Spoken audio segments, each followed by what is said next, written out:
Hey guys, so today what we're going to do is we're going to take a look at the 2020 Ford Ranger Lariat. Long story short, the Subaru was not totaled. It actually is being repaired and should come back in about 2 days. But I wanted to give you guys a little bit of an overview on this specific vehicle, as this is our second rental car. The Jeep had to go back, I got married, and then had to come back to North Carolina and then pick up another rental. It was supposed to be a Ford F-150, but then the person that was delivering the car to us actually took off the driver's side mirror and hit another car. So this is what we got. So 2020 Ford Ranger Lariat. We spent about 2 weeks with it, and I have to admit this is actually a pretty nice truck. It does have the 2.3 liter turbocharged 4-cylinder engine, mated to the 10-speed automatic transmission. And to be honest with you, that transmission I wasn't really too fond of at first in the Ford F-150, but in this specific one, I actually have to say it's pretty well behaved. It does tend to shift hard through some of your gears, but it does have that shift skip capability to where it would go from gears 1 to 3 or 2 to 4, so on and so forth. So shift pattern changes depending on your acceleration. If you're more moderately accelerating, you will notice that the vehicle does skip a little bit more when it comes to the gear patterns. So starting it up, get your little Ford chime over here. So my partner likes to drive with a speedometer. I am more of a tachometer person since I have an analog speedometer in front of me. But you have multiple options in this vehicle that you can go ahead and go through. So if you ever wanted to change the screen, you can actually change your display, change your trip, fuel economy here. But if I were to go through this menu, as you can see, I have my tachometer here. So if you're looking for your tachometer, it is just on the left side of the screen. It is digital, and I have to admit, it doesn't necessarily keep up with the engine speed. It always has a little bit of lag behind it.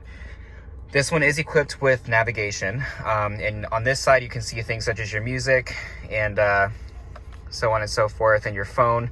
So there's your entertainment right there. And another thing you will notice is that when I ultimately shift the vehicle into drive, if I hit the plus button on here, I can go ahead and see which gear I'm in. And if I hit the minus, I can actually lock gears out. So right now, the highest it could go is 7th gear. So basically, that's kind of a neat feature on the Ford Ranger. It doesn't shift manually like you would in, let's say, by Tucson, for example. I can pick the gear it's in. This one, you just lock out gears and it'll automatically take care of it for you. Interior-wise, this thing is actually really nice.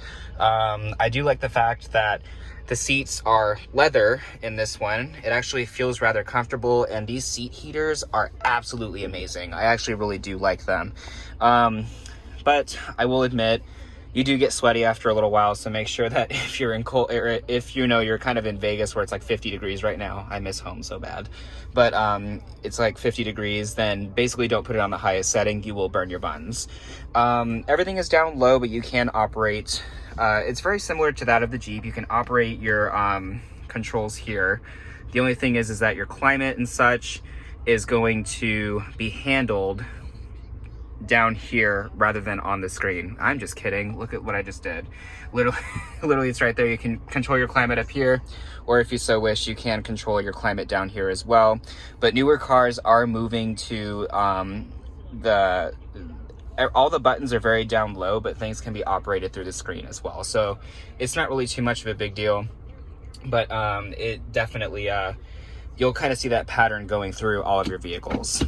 This one does have automatic start stop, and it has the trailer package.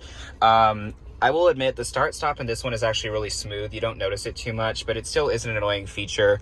I understand that it does help to save fuel, but I can't help but understand why, or I can't help but think that it's going to blow a starter. However, in the new Jeeps with that e-torque system, it actually can bypass the starter. So, you know, vehicles, when they build these, they build them to handle this type of stress, but I just will admit it still is a little bit uncomfortable, especially being old school with the starter. Having one go out is actually really crappy, so it's not necessarily my my go-to there. You do have your light controls here. It's very similar to that of the Chryslers that I've had in the family. The only thing that kind of confused me at first, and I want to bring this up, is the phone button and the fast forward and rewind button are actually the same button on the steering wheel. It took me a second to find it, but one thing I will admit, it did make me have to look down from the road, so that can be a little bit confusing at first, but then once you get used to it, it's not really a big deal. I am so happy that this right here is here. Having a handbrake is by far one of the best things in a vehicle today, because literally my Tucson has an automatic brake, and I would kill for a handbrake again, to be honest with you. So in the meantime though, front seats are very spacious. I don't know why there's a little Frigidaire thing there, but as you can see, it's very spacious here. Moving into the back seat, you're also going to have some space as well. Look at, guys, the trees. I've officially made my move to North Carolina, and it's miserable, but you know, country life, I guess, is stop yelling at me. Okay, so going into the back seat now. It's roomy, but I have to admit, me being 5'10" is definitely, it can be a little cramped. So let's take the umbrella out. I'm getting in, taking a look here. You can definitely see that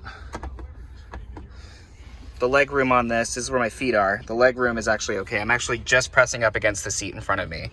So it's not too bad back here. The seats are actually really comfortable. You do have, it's getting kind of dark to see it, but you do have USB ports back here and a full 110 volt, 150 watt power outlet. That's the one thing about having black interiors. As you get closer to the nighttime, you do run into the issue of light. So unfortunately that kind of got me there, but let's see if I can get some natural light in here. This is kind of where you can see, I'm kicking the back of the seat right now. So it is a little cramped back here, but it's not uncomfortable. It's just, we could use a little bit more room in the Ford Ranger. But if you did want a lot of room, I definitely would recommend the Ford F-150, but this is really a good truck if you're not gonna be doing too much with it. It's very capable, but if you're hauling the family around, the F-150, as the family gets bigger, may be a better option. But this is really a truck that's good for those smaller families. Let's say you only have 1 or 2 kids. This would be perfect because they're small enough right now to ultimately get you where you need to go. So this, guys, is kind of an overview of the Ford Ranger. It's a very well-equipped vehicle. I do like it.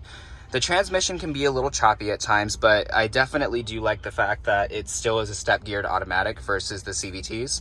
And I do really like the turbocharged engine. It's actually one of my favorite features in this vehicle. I understand it's only a 4-cylinder. I always do prefer the V8 power, but this ultimately is a very capable truck, and it definitely gets out of its own way when it needs to.